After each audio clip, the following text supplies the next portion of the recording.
பழமையான பெரிய வீடு.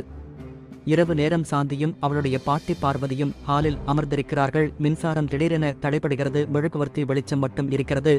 சாந்தி பயத்துடன், பாட்டி, கரண்ட் போயிடுச்சா? ஆமாம் சாந்தி, இப்போ வந்துவிடும், பயப்படாதே. பார்வதி தன் கையை தடவிக்கொள்கிறாள் பதற்றத்துடன். என்ன பாட்டி, என் வைரம் பதித்த வளையல் காணோம். என்னது? எங்கே தொலைந்தது? எனக்கு தெரியவில்லை. நான் இங்கேதான் உட்கார்ந்திருந்தேன். திடீரென பார்த்தால் கையில் இல்லை. சாந்தி மெழுகுவர்த்தியை எடுத்துக்கொண்டு அறையைச் சுற்றி பார்க்கிறாள். ஜன்னல் திறந்திருக்கிறது. மழை தூறல் காற்றில் உள்ளே வருகிறது. பாட்டி, ஜன்னல் திறந்திருக்கு, யாராவது உள்ளே வந்திருப்பார்களா? பதற்றத்துடன். அப்படியா? ஆனால் கதவு பூட்டியிருந்ததே.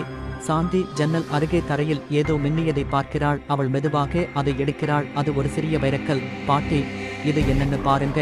கண்ணாடி அணிந்து பார்க்கிறார். இது என் வளையலில் இருந்த வைரக்கல்.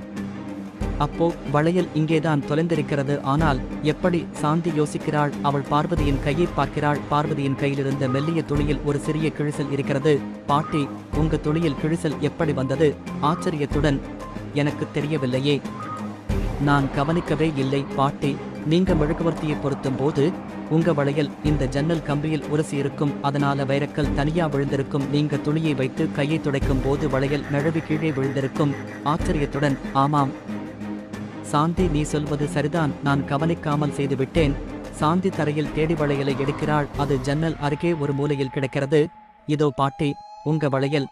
மகிழ்ச்சியுடன். நன்றி சாந்தி, நீ இல்லை என்றால் நான் என்ன செய்திருப்பேனோ தெரியவில்லை.